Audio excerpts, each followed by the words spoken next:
Good afternoon. My name is Jacob Adams, and I'm a student research fellow with the Institute. Dr. Jason Edwards serves as a professor of history at Grove City College. He is a fellow for the Institute for Faith and Freedom and co-authored the book Ask the Professor, What Freshmen Need to Know. Edwards' writings on history, culture, and education have appeared in such publications as the Washington Times, University Bookman, and Touchstone. He has coached Grove City College individuals and teams to 32 national championships in collegiate debate.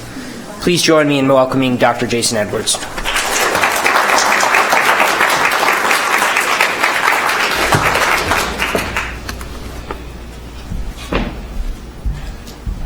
All right. Thank you, Jacob, for that kind introduction.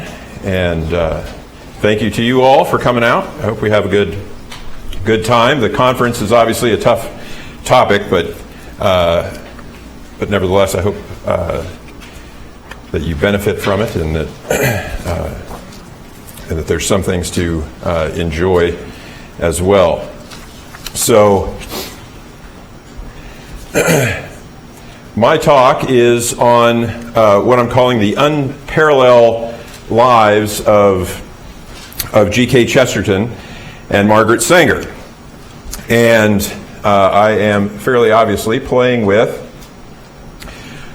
Plutarch's lives and so forth. And you'll see what I'm going to try to do that in several ways. But as Plutarch's lives is the longer title there would be Lives of the Noble Grecians and Romans. So in the case of Chesterton and Sanger, that is one of our first unparallels of that. I don't know that I find both of those as noble lives. But with Plutarch, I kind of like here initially as a good way to approach this, that my history and my examination of these two, somewhat in the spirit perhaps of Plutarch, is not to go into this academic, precise, here's what they were all doing at these various times in contrast. But I'm looking to I think Plutarch was looking for what's the character of these folks, and how do anecdotes and their character and so forth reflect on the issues of their day and what they're up to and doing.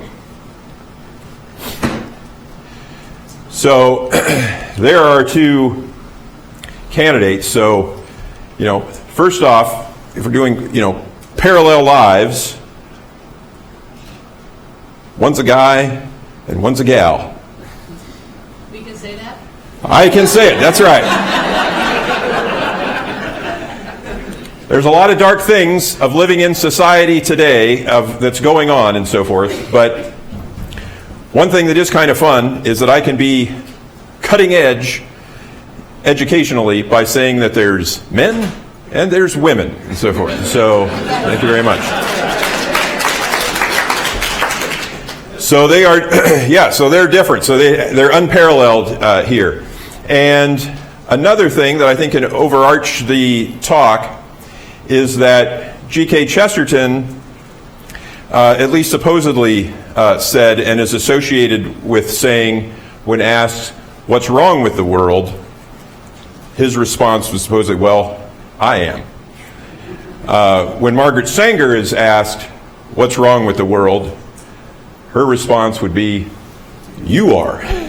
So they have two very different approaches to how they understand the world. So the first person I want to deal with a little bit here is G.K. Chesterton. So G.K. Chesterton probably doesn't need much of an introduction to you, but just in case and so forth, he was a British genius, and writing at the end of the 19th and the beginning of the 20th century, he could do it all. He would identify himself as a newspaper man. He writes almost an endless number of columns, but that being said, he wrote epic poetry. He wrote short stories. His most famous character, of course, is Father Brown, so he wrote the Father Brown Mysteries. He wrote novels. His most famous and notable might be The Man Who Was Thursday. And he just wrote essays, and the stories about him and his genius and so forth are legion. One of my favorite is that he supposedly would hire 2 secretaries at a time, and he would be transcribing one book to one secretary, and as soon as it looked like she was falling behind, then he would transcribe a second book to, and could just go back and forth with his writing and so forth. So I don't know, but he's a genius. And with the topic, when I do appreciate Paul asking me to speak, and when he asked me to speak and he told us the topic and so forth, he asked me, well, can you give us a little bit more of the history? You know, most of the talks will be on what's going on right now and where are we headed and so forth, but can you give us a little bit more of a historical background and talk about Margaret Sanger? And I said, well, I could, but that's kind of a downer. Can I also talk about then G.K. Chesterton, so I at least get a little bit of a balance here? And he said that would be fine and so forth. So I appreciate the invitation and being here and so forth. So so that's starting with Chesterton's biography. And the key point for this talk is that a lot of it will revolve around eugenics, and which I started talking about eugenics 15 years ago or so, and 15 years ago or so it seemed like nobody had heard the term, and now most people seem to have heard the term, so maybe that will, I'm less introducing that to you, but G.K. Chesterton and how much the talk will focus on eugenics. G.K. Chesterton was, at the time, this being the beginning of the 20th century, was one of the very, very, very few public intellectuals that spoke out against eugenics. The dominant position, the popular position, particularly amongst the intelligentsia and so forth, is that, well, eugenics is a great idea, and G.K. Chesterton from the very beginning said, no, this is a bad idea. So I do want to be a little bit experimental here with what we're going to do with this talk. And I am aware of the fact that most experiments end in failure, of course. So that makes me a little bit nervous. But you look like a kind audience, and so I'm going to do a little bit of an experimental thing. And there's a lot of great speakers at this conference, so if this one fails and bombs and so forth, like at least you've I don't worry about it too much because you've got a lot of other speakers here and so forth. But anyway, Jacob, I need a chair for my experiment and so forth. And this is fun too because I kind of wanted to, because Jacob here, who introduced me, this guy is fantastic, and he's been a tremendous help with this project and with other projects. And I know an awful lot of you are very generous to the Institute for Faith and Freedom, and one of the absolute best things that you're doing is sponsoring the student scholars and so forth. And so, like this guy, for one, like he's going to be a classical Christian school administrator, and he's going to impact all kinds of and a teacher and all kinds of folks, and so it's really great work what the IFF is doing, and so I appreciate you sponsoring them. Now, I say these nice things about them and so forth. This is also why I like to order them around, like, Jacob, get me a chair. Yeah, Jacob, get this, because you don't want him to get too big of a head and so forth. So that's so I don't know if your money is best spent like giving me the big head of just like, Jacob, do this, Jacob, do that. But you win some, you lose some, perhaps, with that. So there we go. So so what I'm going to do at the beginning here is my experiment. I'm going to take you back to perhaps your elementary days and so forth. So we're going to have story, not hour, but story for a little while time here. So I hope you enjoy that. So I want to sit for official story hour and take you back here. And with story hour, I'm going to read from, I guess I have it pictured here, so Jacob kindly made me these slides, so I should use them.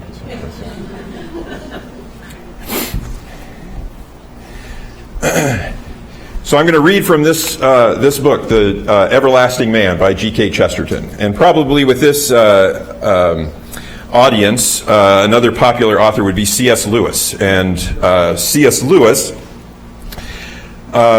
frequently noted that reading The Everlasting Man was a key component on his road to accepting Christ and converting to Christianity. So this book was written in somewhat of a response to H.G. Wells's atheistic evolutionary history of mankind, and G.K. Chesterton writes this history on mankind and calls it the Everlasting Man, and is maybe well be in some sense his magnum opus here, and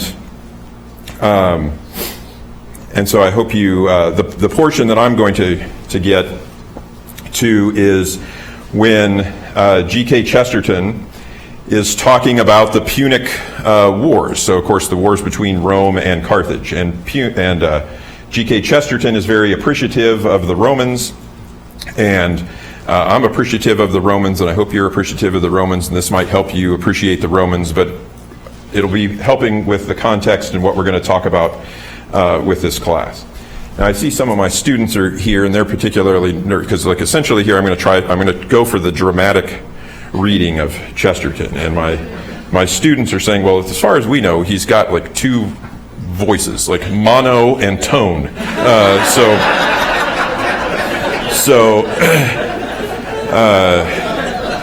So bear with me, but we're going to give it a go. So, delende est Carthago, Carthage must be destroyed. It is commoner to forget that to all appearance Rome itself was destroyed. The sacred savor that hung round Rome forever, it is too often forgotten, clung to her partly because she had risen suddenly from the dead. Carthage was an aristocracy, as are most of such mercantile states. The pressure of the rich on the poor was impersonal as well as irresistible. For such aristocracies never permit personal government, which is perhaps why this one was jealous of personal talent. But genius can turn up anywhere, even in a governing class. Good, you're still with me, all right. As if to make the world's supreme test as terrible as possible, it was ordained that one of the great houses of Carthage should produce a man who came out of those gilded palaces with all the energy and originality of Napoleon coming from nowhere. At the worst crisis of the war, Rome learned that Italy itself, by a military miracle, was invaded from the north.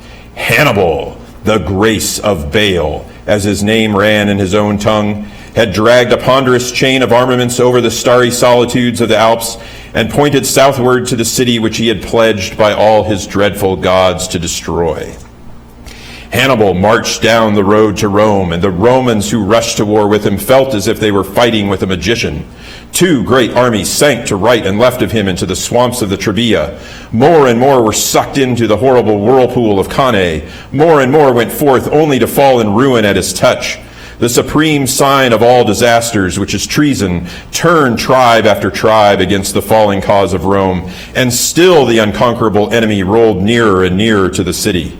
And following their great leader, the swelling cosmopolitan army of Carthage passed like a pageant of the whole world, the elephants shaking the earth like marching mountains, and the gigantic Gauls with their barbaric panoply, and the dark Spaniards girt in gold, and the brown Numidians on their unbridled desert horses, wheeling and darting like hawks, and whole mobs of deserters and mercenaries and miscellaneous peoples, and the grace of Baal went before them. Now, I can't prove this, but I'm suspicious that Tolkien read this right before he wrote the Battle of Minas Tirith. But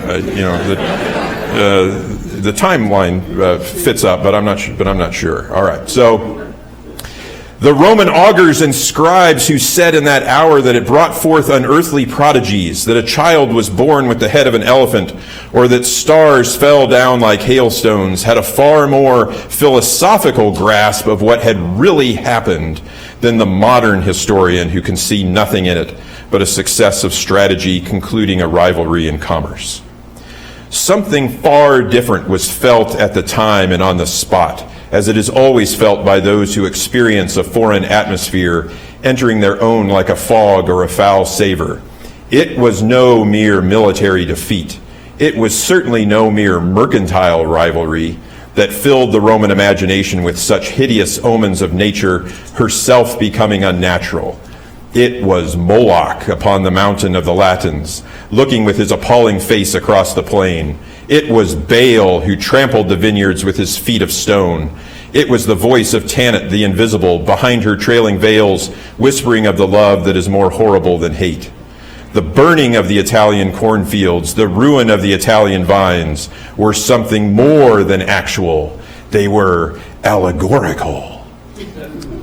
And that's, and I'm just the pathetic modern historian and so forth, so that he's making fun of. But nevertheless, he's got a point here. So they were the destruction of domestic and fruitful things, the withering of what was human before that inhumanity that is far beyond the human thing called cruelty.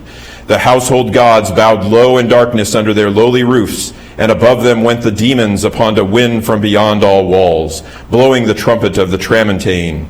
The door of the Alps was broken down, and in no vulgar but a very solemn sense, it was hell let loose. The war of the gods and demons seemed already to have ended, and the gods were dead. The eagles were lost, the legions were broken, and in Rome nothing remained but honor and the cold courage of despair. In the whole world, one thing still threatened Carthage, and that was Carthage. There still remained the inner working of an element strong in all successful commercial states, and the presence of a spirit that we know. There was still the solid sense and shrewdness of the men who manage big enterprises. There was still the advice of the best financial experts. There was still business government.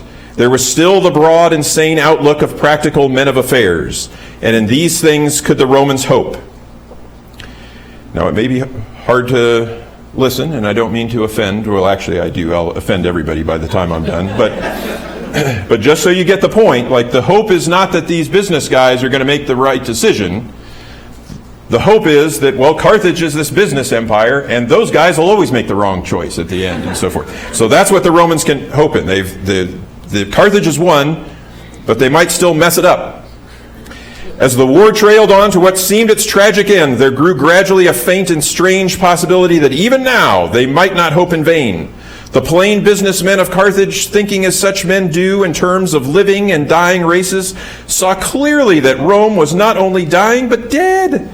The war was over. It was obviously hopeless for the Italian city to resist any longer, and inconceivable that anybody should resist when it was hopeless. Under these circumstances, another set of broad, sound business principles remained to be considered. Wars were waged with money, and consequently cost money. Perhaps they felt in their hearts, as do so many of their kind, that after all, war must be a little wicked because it costs money. The time now had come for peace, and still more for economy. The messages sent by Hannibal from time to time asking for reinforcements was a ridiculous anachronism. There were much more important things to attend to now.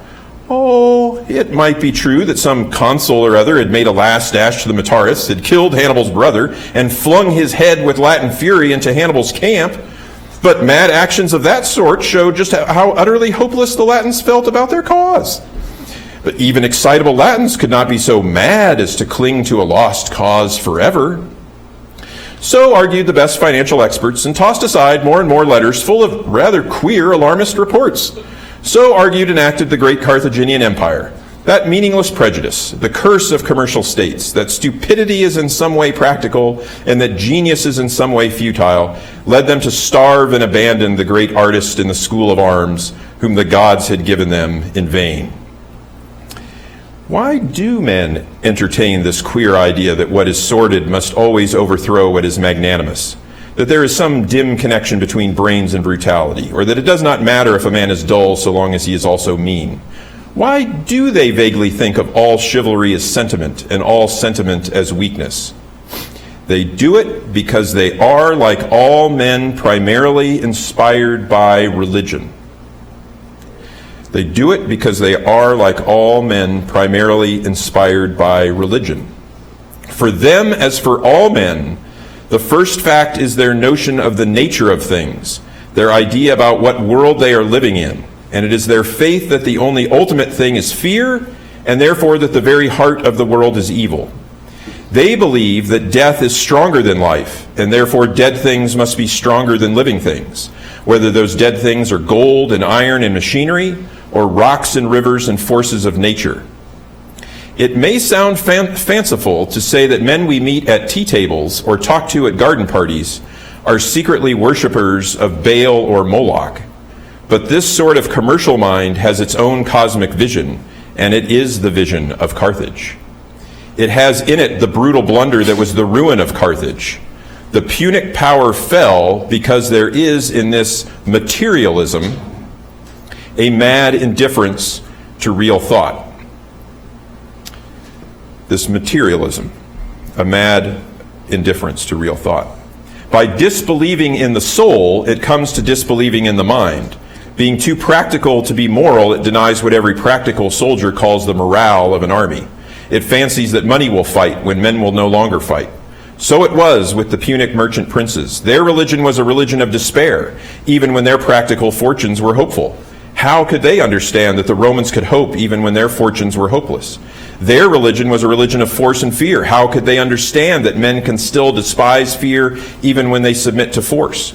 Their philosophy of the world had weariness in its very heart. Above all, they were weary of warfare. How should they understand those who still wage war even when they are weary of it? In a word, how should they understand the mind of man who had so long bowed down before mindless things, money and brute force and gods who had the hearts of beasts? They awoke suddenly to the news that the embers they had disdained too much even to tread out were again breaking everywhere into flames, that Hasdrubal was defeated, that Hannibal was outnumbered, that Scipio had carried the war into Spain, that he'd carried it into Africa. Before the very gates of the Golden City, Hannibal fought his last fight for it and lost. And Carthage fell as nothing has fallen since Satan. The name of the new city remains only as a name. There is no stone of it left upon the sand. Another war was indeed waged before the final destruction, but the destruction was final. Only men digging in its deep foundations centuries after found a heap of hundreds of little skeletons, the holy relics of that religion. For Carthage fell because she was faithful to her own philosophy and followed out to its logical conclusion her own vision of the universe. Moloch had eaten his children. So just in case you don't get the reference, the Romans said one of the reasons that they were fighting the Carthaginians is that the Carthaginians sacrificed literally their children and burned them up to sacrifice to Moloch and Baal and others. And for hundreds of years, lots of historians said, oh, no, that's ridiculous. That must just be Roman propaganda. They're just making that up. But in the 19th century and the 20th century, archaeologists have dug up these temples and have found all of the babies' remains. And so it wasn't propaganda, it was what they were doing. And of course, this is particularly disturbing because Chesterton is calling out what the Carthaginians did, but I think he's much more calling out what we do. So we worship a materialism, and how many millions of babies have we sacrificed for our own material comfort and for the gods that we worship? The gods had risen again, and the demons had been defeated after all. But they had been defeated by the defeated and almost defeated by the dead.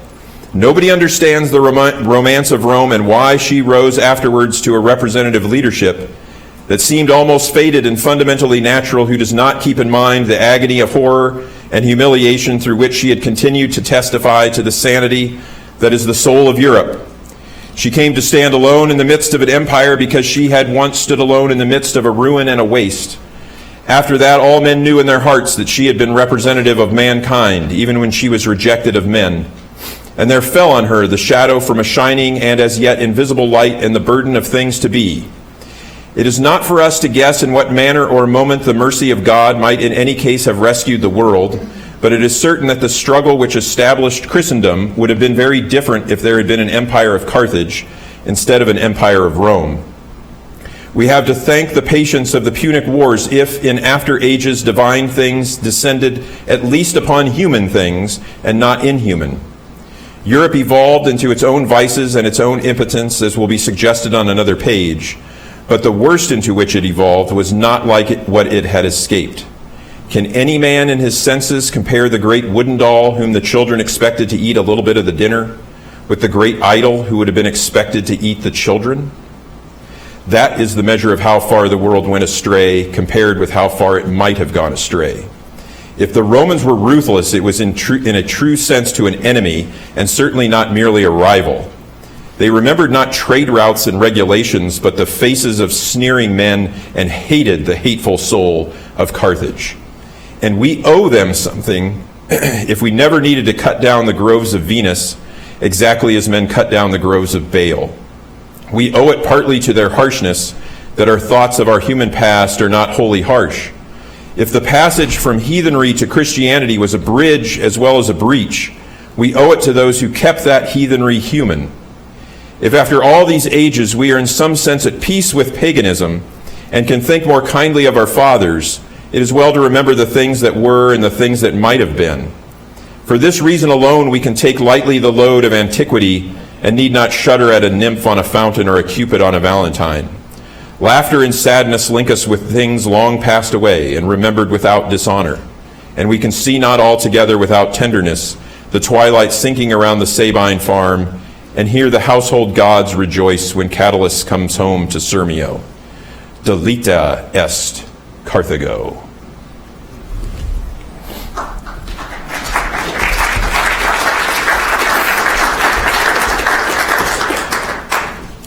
Well, thank you. I'm not done yet, though. But thank you. Or maybe I should be. Good night, everybody.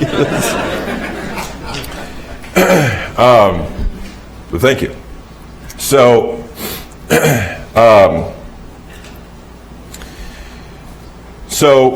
my transition here is again what Chesterton is suggesting is that we're still worshiping materialism, and so that's going to take us ultimately to Margaret Sanger, but ultimately here what Chesterton is, I think, is not as specifically warning about in that passage, but is warning, writes a book, Eugenics and Other Evils, is talking about eugenics. And so, again, as I said, I think most of you are probably familiar with it, but it emerges in the 1890s. Francis Galton, who was cousin with Darwin in England, and is saying, well, look, if we evolve, we need to take control of human evolution.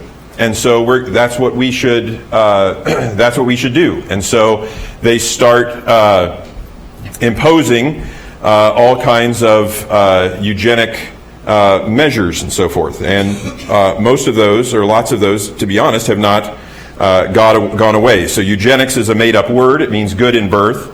And the focus is trying to ensure that you will be just that you would be good in birth. So this is arguably where they come from, or at least used highly, that this is where you get IQ tests. So we'll start giving people IQ tests to see the focus was that we want to determine who should reproduce and who shouldn't reproduce. And so we're going to take control of evolution and take control of reproduction that way. So we measure folks. And the insults that you use against your friends, like idiot and moron, and so those are all eugenic terms and so forth that they use, that you put you into various categories. But some of what we do with marriage licensing, they had bizarre county fairs and so forth where they're competing as eugenic families. Very bizarrely, they had the best eugenic sermon and so forth. They create Match.com and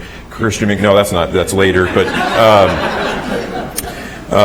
Christian Mingle and what have you. But so there's some eugenics there. This is the type of thing that you would be encouraged by with some propaganda.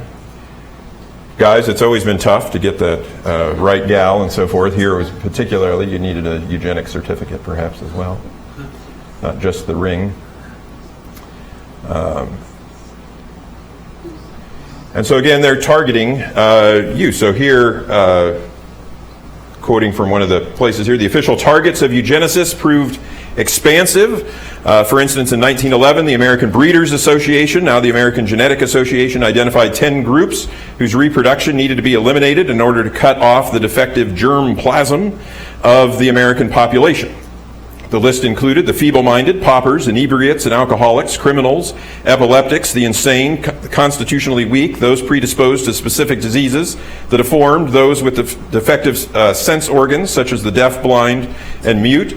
I'm not sure about all of you, but at least two of those I thought were a couple of my better traits, but apparently not at this time. So not only were these people targeted, but their extended families as well. Perfectly normal, uninstitutionalized family members were considered equally unfit and sometimes even more dangerous because they too carried the defective germplasm, which would impair future generations. All told, eugenists targeted in their first wave nearly 11 million Americans, or more than 10% of the population at the time was considered, well, we shouldn't have these folks reproducing. One of the most notorious things that unfortunately we did during the eugenics during the first couple of decades of the 20th century in America. England is where eugenics was born, but it quickly hops across the pond to the United States, and many states started instituting forced sterilization laws and so forth. And so these were, as the name would suggest, they would sterilize you if you were found to be unfit. Then you would be sterilized against your will so that you could not produce. And frequently, frankly, you were sterilized against your knowledge. So if you found yourself in any type of care by the state, they might tell you that you need your appendix out. And when they go in, they'd take your appendix out and they would take out other things as well to ensure that you could not reproduce. And so that is a particularly dark portion of American history, and eugenics hops across the pond again, and the Germans, and more specifically then the Nazis, get going on this even faster, and it's part of their genocide. So eugenics does, after World War II, is thankfully in some senses rejected because it becomes associated with the Nazis. But sterilizing people against their will, and you can debate a little bit here on the definition of that, but it usually would be said that the last person Americans sterilized against their will, especially in a eugenic sense, or in an obvious eugenic sense, would be the 1970s. So the Native Americans in particular were faced a lot of forced sterilization, and that's usually labeled as the end. And I've even said, but the more I look into it, like lots of people say, oh well, eugenics, it died after World War II and with the Nazis, but it really hasn't. And we still have, and again, it depends a little bit on your definition, but still there's 31 states who have forced sterilization laws of some form that are on the books. These forced sterilization laws were challenged in the Supreme Court, and in 1927, in the infamous Buck v. Bell decision, it was ruled that those are perfectly constitutional, that's fine to do that. And Buck v. Bell has never been officially struck down or overturned. So Buck v. Bell is still, to my knowledge, the ruling decision on that. And so the highly celebrated Justice Oliver Wendell Holmes, in his gross majority decision, said, "We have seen more than once that the public welfare may call upon the best citizens of their lives. It would be strange if it could not call upon those who are already sap the strength of the state for these lesser sacrifices, often not felt to be such by those concerned, in order to prevent our being swamped with incompetence. It is better for all the world if, instead of waiting to execute degenerate offspring for crime, or to let them starve for their imbecility, society can prevent those who are manifestly unfit from continuing their kind. The principle that sustains compulsory vaccination is broad enough to cover cutting the fallopian tubes. 3 generations of imbeciles are enough. And so with Congress, wouldn't it? have touche, sir. It hasn't been applied there, but so that is what the eugenists were up to.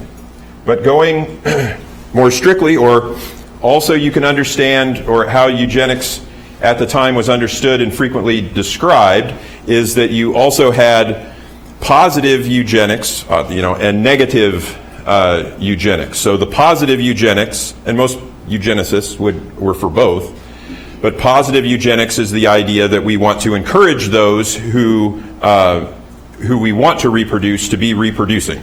And the negative eugenics is that we want to stop those from reproducing who we don't want to reproduce, however we decide to define that. But that's the difference of positive and negative eugenics, or as simply described here by Margaret Sanger, more children from the fit, less from the unfit. That is the chief issue of birth control. So most folks try to protect, because Margaret Sanger is so celebrated in many feminist, in particular, circles, they try to defend her from the association with eugenics, which most people will admit is that eugenics movement was a bad thing, and so they will say that she was not really a eugenicist. And so for not being a eugenicist, she says an awful lot of things that sound like eugenics, and she's friends, and bluntly, like friends with benefits, with an awful lot of eugenicists and so forth as well. But back to the tawdry details later. But anyway, but she does. But she is much more. But her focus on birth control is much more that she focused. She's not doesn't make lots of statements about sterilization, but she is constantly pushing birth control and emphasizes the negative part of eugenics, of keeping people from reproducing that you want. And then ironically, really, she just kind of seems like she doesn't want anybody reproducing. So she doesn't say too much for the positive eugenics, but that seems to stem really more from just, well, let's not have babies, is more of her focus. All right, so I'm going to ultimately focus on, I think she has 3 key, pretty obvious reasons why she pushes for birth control and what she's up to. But naturally, too, but before I get to those, I want to deal with another obviously controversial just more horrifying issue and so forth, is that obviously eugenics and obviously with the Nazis and so forth, that this is very intertwined with racism and so forth. So the question becomes, and obviously defenders of Margaret Sanger want to say, well, no, she's not a racist and so forth. The fact that she, would speak to Ku Klux Klan meetings and so forth a little bit undermines the fact that she's not a racist and so forth. But but being a historian, you have to be careful with the Klan. The Klan has 3 kind of distinct histories. So the Klan in the 20s, who she's talking to, is certainly racist. There are a lot of things, and a lot of people just look at them as the 1920s as a heyday of the men's organization and so forth. And so a lot of people, so they have this meteoric rise in the 1920s, and then they fall almost as fast in the 1920s. So there's some cover that she can take, and she's very insulting towards the Klan in her autobiography. And so there's dancing around as to, well, how racist was she and so forth. So she probably racist, but anyway, but this is the issue, and so it's not the focus of my talk, but you certainly want to be informed of where is Margaret Sanger with this. So the most condemning piece of evidence that almost everybody quotes is this line here. So she wrote, "We do not want word to get out that we want to exterminate the Negro population, and the minister is the man who can straighten out the idea if ever it occurs to any of their more rebellious members." So there you go. But there you go, history is tough. So you can read that and say, history is not tough, like how much more obvious can she be? And she does start a thing of the Negro Project and so forth, and this is what she's talking about. And it's like, okay, like clearly you do want to eliminate the Negro population, but others use this same line and defend her or try to dance around it and say like, oh, well, she's countering that she doesn't want people accusing them of going after the Negro population, and so she's writing this not that they're actually doing it, but that she's going to be accused of this, and we want to make sure that ministers and others can answer that response. And the context of the quote is frankly hard to tell. Like you can read it plausibly of that. I think the argument is stronger that she's racist, but she has some dodges of that. This is, though, with others of whether she was or not, the tide seems to be more accepting that no, I think that she was. So in July 2020, Planned Parenthood of Greater New York announced their intention to rename the Planned Parenthood headquarters, which was named after Sanger. And Karen Seltzer stated the removal of Margaret Sanger's name from our building is both a necessary and overdue step to reckon with our legacy and acknowledge Planned Parenthood's contributions to historical reproductive harm with communities of color. And I would imagine people will be talking about this at this conferences as well. I don't know who coined the phrase, but lots of people say, and it resonates that in 2023, that perhaps the most dangerous place for a black child to be is in his mother's womb. And the prevalence of Planned Parenthood institutions in primarily African American communities, the percentage of African American abortions as compared to their percentage of the population and so forth is way out of whack. If people weren't so committed to abortion, it's hard to imagine why is this obvious horror when we are concerned so often about race. How are we not concerned with how many black children are being killed in the womb?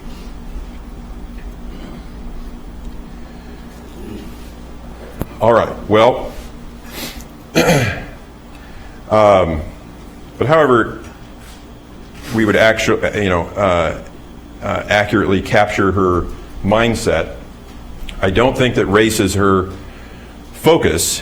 So she seems to have three key reasons why she is advocating so strenuously for birth control. And I would say that those are, one, a bohemian lifestyle, for lack of a better term. Two, women's rights, or how she, in a sense, interprets women's rights. And then third, eugenics, that she's legitimately going for eugenics. And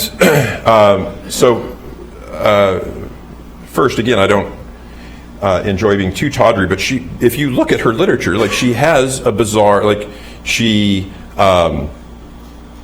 another contrast that I find sad with Chesterton and Sanger is that Chesterton is married and has a loving relationship his whole life with his wife, and they unfortunately cannot conceive children. Margaret Sanger gave birth to 3 children, though she didn't seem particularly interested in having any of the 3. And then her life is, again, bohemian. So her husband number 1, she has multiple affairs and eventually shunts him to the side. Husband number 2 gave her a fortune and contractually an open marriage, of which she was active on both sides of the ocean, traveling back and forth for her various trysts. And she writes about kind of this mystical world and kind of an evolutionary progress that can be made through complete sexual freedom and experimentation and so forth. And so this strange sexual utopia that she is interested in creating naturally needs birth control. That she would consider it a downer if her life was producing all of these children and she can't do what she wants. So in any event, some of you heard of the old Barbara Mandrell song of "I Was Country Before Country Wasn't Cool" and so forth. So I kind of think of, well, Margaret Sanger was trashy before trashy was when trashy wasn't cool and so forth. But now, hopefully, it's not. My apologies. That was clearly uncalled for there. All right. Well, she. The two main stories, so she would present herself and how she is celebrated is that this is an issue of women's rights. She initially looked at it as an approach to freedom of speech, that you should have access to this birth control information, but quickly went to that this is a woman's right to be have control over her reproduction. This would be explained usually by two incidents in Margaret Sanger's life. One, her mother in 22 years conceived 18 times and gave birth to 11 babies before she died at age 49. And so Sanger was the sixth of 11 surviving children, and she didn't have really a good relationship with either of her parents, but seemed to blame was angry at the death of her mother and blaming her father that, well, she had all of these children and that's what made her ultimately die, and having children didn't hurt you, but it hurt her mother.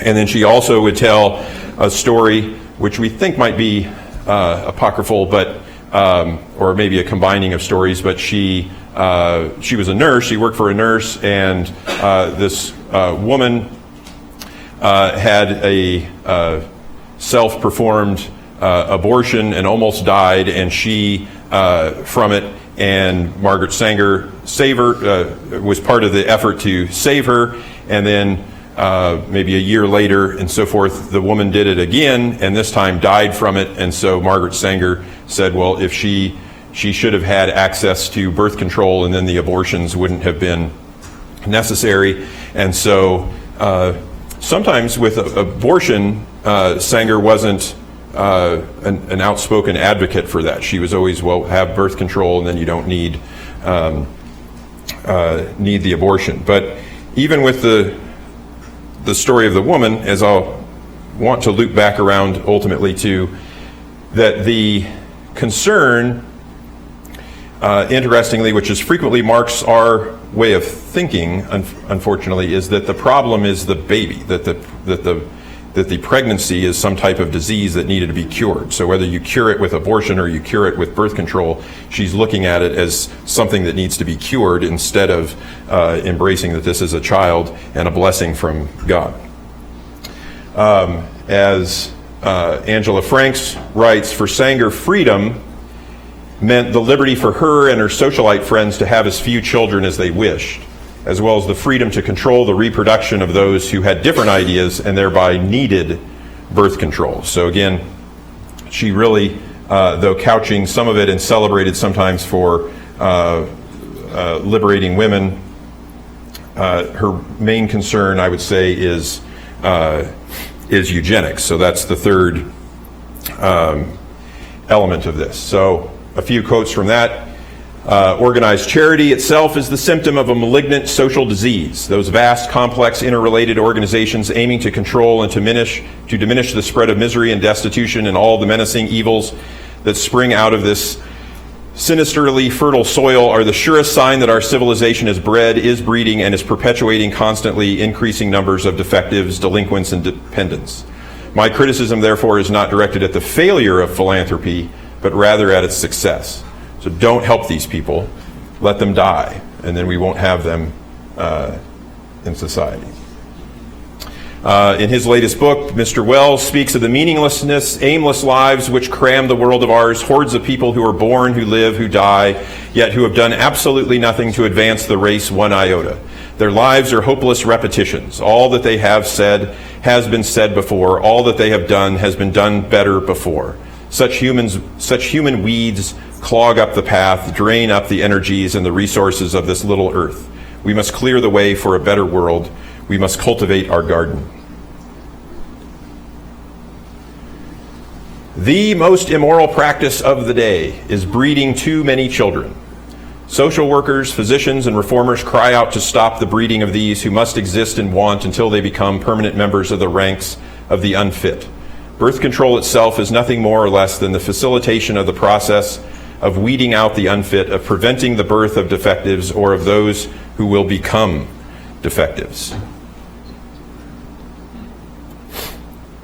So, my point is that the evidence is overwhelming that, yes, she's endorsing that she's a eugenist, that she's fully on board with this process, and we need to reckon with that history, and we need to bring that history forward so that hopefully her ideas and her organizations will not continue to be celebrated. So, where do we go from here? So that I've kind of done what I can do, or am going to do, with the history of it, and I'm always identifying that I'm a historian, not a prophet. So I don't know where we're going. But the conference says, what are we supposed to do from here? Where are we going from here? So I was like, well, all right, well, I'll take a swing at why not, and so forth. And the students who are here, they know, like, I assign nothing but books that tell people what the problems of everything are, and then they never have any solutions. And the students are always like, why don't they have any solutions? It's like, well, they wouldn't understand the problem if they do. But I'm going to not take my advice and say, all right, well, here's some potential solutions, of which I have 4, potentially. So 1, hope. And praise God and pass the ammunition. So, but hope, that look, individuals make a difference. So one reason I wanted to talk about Chesterton and Sanger, and one makes a very evil difference and one makes a big difference in life, or just tell you, like, read Chesterton, don't read Sanger. It's better for you individually. But, like, individuals do make a difference, so we all can make a difference. And so that should hopefully encourage you. Look, victories can be had. So I'm a historian. My students think I'm ancient. But I am old enough that I lived to see 2 things that I would have told you definitively there's no way that happens. And so those 2 things are the fall of communism. Like, I can't imagine, like, I'm still like, what? The Soviet Union's not, what? No, it's got to be, come on now. But it fell. Like, we did it. So it happened.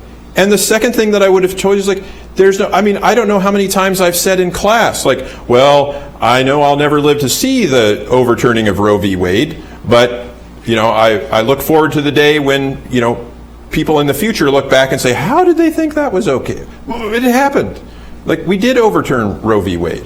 So that doesn't abolish abortion right away and completely and so forth, but that is unbelievable progress that I didn't think was possible. And that's because individuals keep fighting and they keep the faith and they keep at it. So we can have victories. And this is potentially a minor point, and I don't want to get distracted by politics, but, like, you got to get out there and fight. And voting is a kind of a minor part of that. But at least do that. At least vote. And I kind of put here, like, don't be a eugenic voter. And what I have in mind here is, like, vote for people, please, that will do something, that will actually do something. And so too often I see people of various stripes, but frankly I'm thinking of conservatives and so forth, who's like, well, that person, like, they're not perfect in this way or that way. Okay, yeah, nobody's perfect in but they're doing, if somebody will get rid of abortion, and be part of that process, like, what do you want? Like, vote for that person, support that person. I would call for two here, that we need a true, and I think we're seeing it somewhat, but we need a true feminist movement. So again, know the history. Like, how are we not canceling? Like, we cancel everybody. How is Margaret Sanger not getting canceled? And I guess a little bit of progress with that. But look, girls are targets. Like, if you're doing sex selection, girls are targeted much more than males are, especially if you look around the world. Like, how is feminism not saying that this is a terrible... Why are you not protecting women? And I think it's important that we look the female body and its fecundity should be embraced rather than rejected.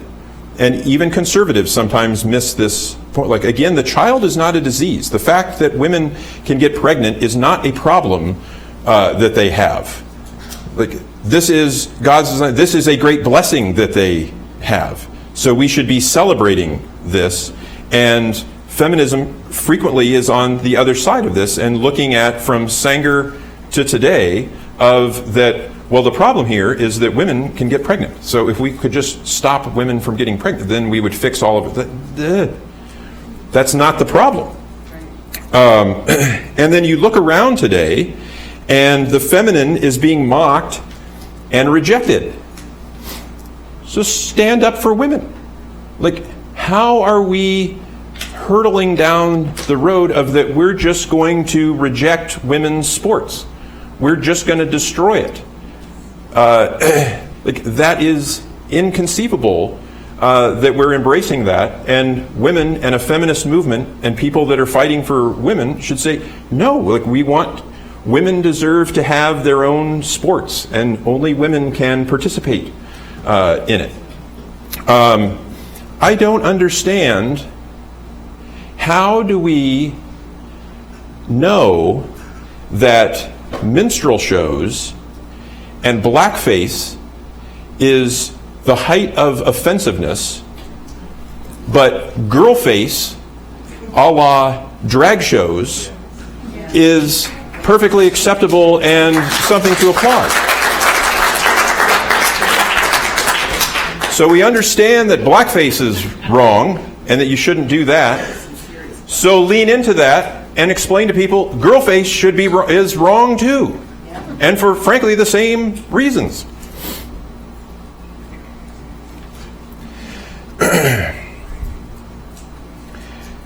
We need to turn to true faith and Christian dignity over materialism and eugenic values.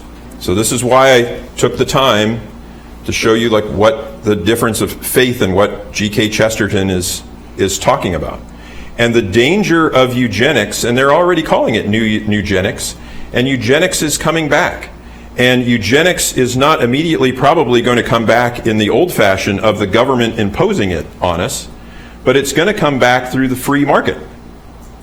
And so us as conservatives and so forth need to be wary of that, of like, how are you going to handle that? So a lot of, I read a quote about the, germplasm and so forth. So a lot of eugenics, it was bad science. And so now we say, oh, well, see, we got rid of eugenics because it was racist and it was bad science and the Nazis liked it. So now we've got, well, if it's good science, that doesn't make it okay. So just because our technology has gotten better and we're better at manipulating genes and so forth, that doesn't instantly make eugenics okay if we pursue it that way. And eugenics being imposed on us by the government is a nightmare, but just because we voluntarily do it doesn't make it acceptable either. And that's where it will be coming with designer babies and claims that, well, we're just trying to solve disease and so forth. So my call ultimately here would be revive the family, not the state, is what we're trying to do. So in his history of eugenics, Edward Larson said that the South, maybe surprisingly to you, was the most resistant to adopting eugenics because they were the most resistant of offloading family responsibilities to the state, and said, well, the state needs to stay out of this, and so our families are how we take care of any kind of problems that we have. We need to return to that. Ultimately, and maybe most importantly here, we need to stop lying to young women and to men, but we really lie all of the time, particularly to young women. And this is, again, going back to how do we understand the female body and so forth. But we tell women that the most important thing in your life is your career. And the most important thing that will be in your life is your career. And the most important thing that should be what should be the most important thing in your life is your career. And that's lie, lie, lie. And so your family is where you get meaning. That's the big chunk, that's the important part of life. That's where you can actually have some hope of being satisfied, of having happiness, is pursuing that. But we teach young women and young men, but lots of young women of like, well, no, we'll put that off, put that off, put that off. Don't worry about that. You need to pursue all of these things. And I think we've either already crossed over or we're about to. Lots of sociologists are talking about, for the first time in the history of mankind, our culture is going to have over 50% of 30-year-old women will be childless. That 25 to 35-year-old women, that the majority of them are about to not have children. And that is a recipe for unhappiness. And look, our culture, like, how many lies do we have to believe before we figure this type of thing out?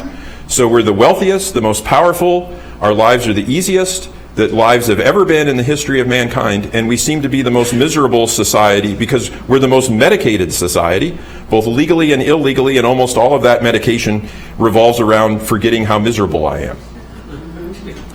And it's because we follow the wrong thing. We've been told that the wrong things are what's important in life. So in a sense, trying to play with a movie title here, but like, and trying to be cutting edge, like the trad wife, which is the traditional wife and so forth, is striking back. Like, you can now find all these videos about like the trad wife and so forth. And some people, but what people are discovering, at least a little bit on YouTube, I guess, is that high value men and people, like, they want traditional wives, and that's who's kind of in demand and so forth. And lo and behold, these are the people that seem to be the most happy. Like, your life's not going to be perfect, I'm not saying that, but these, you're not going to, look, I mean, I'm a guy, I care so much more about RJ and Ethan, my sons, than my silly job and so forth. Like, I'm like, that's where you're going to find, meaning. And then, finally, when you run into a false philosophy, you should imagine that you shouldn't be shocked that some of it is right.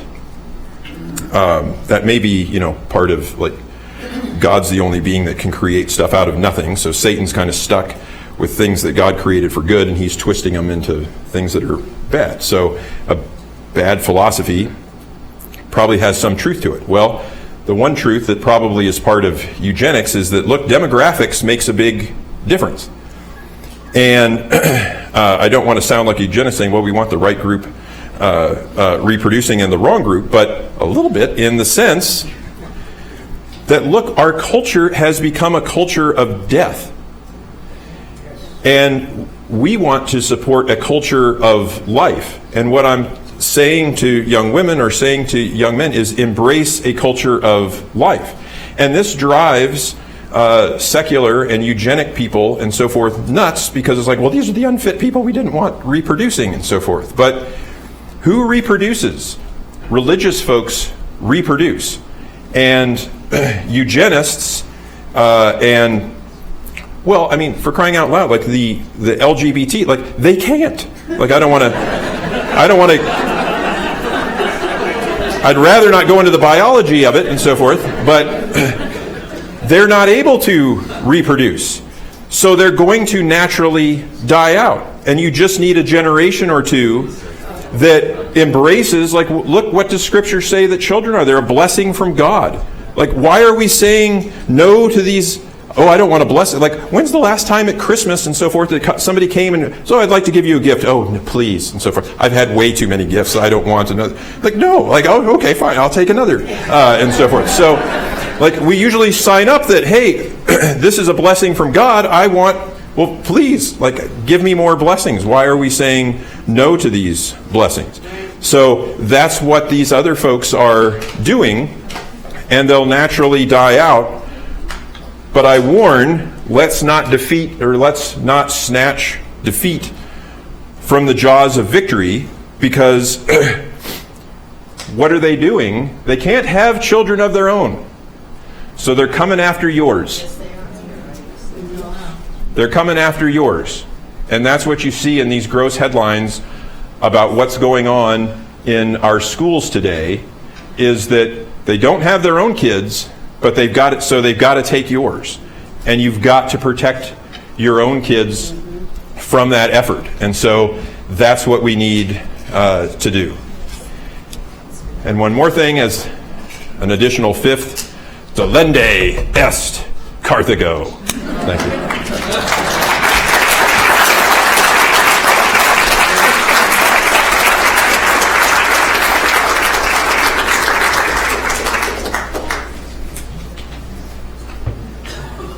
Okay, do we have any questions? We have time for about 2. I'm going to cut you out. I'm going to do one because I forgot. I did want to show you this slide, which I think is great. So this is from G.K. Chesterton's Eugenics and Other Evils. And he writes back here in 1922, the thing that really is trying to tyrannize through government is science. The thing that really does use the secular arm is science. And the creed that really is levying tithes and capturing schools, the creed that really is enforced by fine and imprisonment, the creed that really is proclaimed not in sermons but in statutes and spread not by pilgrims but by policemen, that creed is the great but disputed system of thought which began with evolution and has ended in eugenics.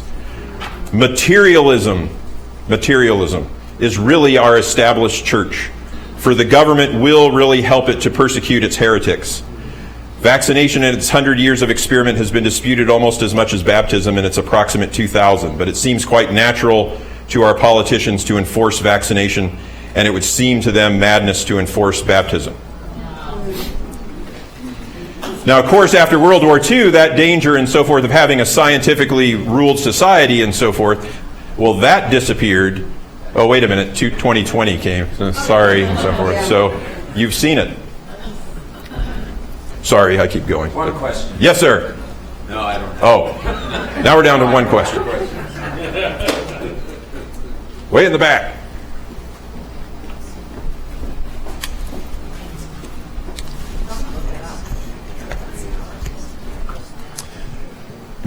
Just curious, he lived 100 years earlier, but Thomas Malthus and his principle on population, do you think that informed Sanger and that whole eugenics movement? Oh, it for sure, yep, it for sure did. Yeah, she's part of the Malthusian Society and so forth. But yep, that's absolutely part of the eugenic movement. Yep. All right, well, I appreciate you all coming. I know you have a great dinner and speaker there and so forth, so thank you very much for your support of IFF and for putting up with me for an hour here, so thank you.